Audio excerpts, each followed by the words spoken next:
We're now ready for the casing. So we have our pocket sewn on, we've got our button, we've got our buttonhole that will come out on the other side. So now we're going to make this area for our drawstring to go in. So if you remember, we folded this to be 1 inch. So it's always good to double check that. As you're pinning it together, it's just one layer of the bag at a time. So every few inches, you're just kind of rolling down the top of it and then pinning that all together just so it stays. This does tend to move with your machine as you're sewing, so it's nice to have it all in the same spots,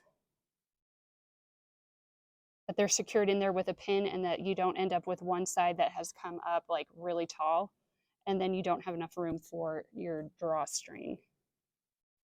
Which we're just using ribbon, we'll have plenty of room for that, but when we do our pajama pants, you got to make sure that that is right on. So when you go to sew it, I find it easier to wrap it around the outside arm of the machine. So this is known as the arm section. So if you kind of just loop it along the bottom, kind of wrap it around like it's a sleeve going on this arm.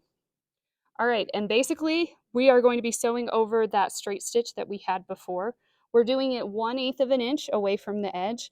So this time I'm going to be lining it on the left side to match up that side of my presser foot. And I'm just going to go all the way around. I'm not going to back stitch because I'm going to finish where I started, and my seams can, or my stitching can just overlap at that point. It does get a little thick on a seam where you have all of that stitching.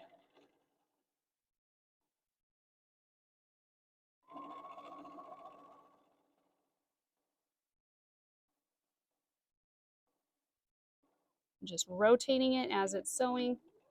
I'm coming back around to where my original start point was.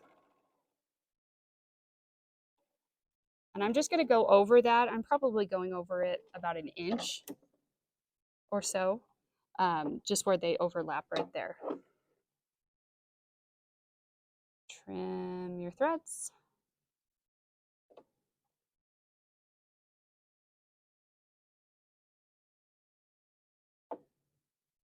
And that is your casing. So bring it up to be graded.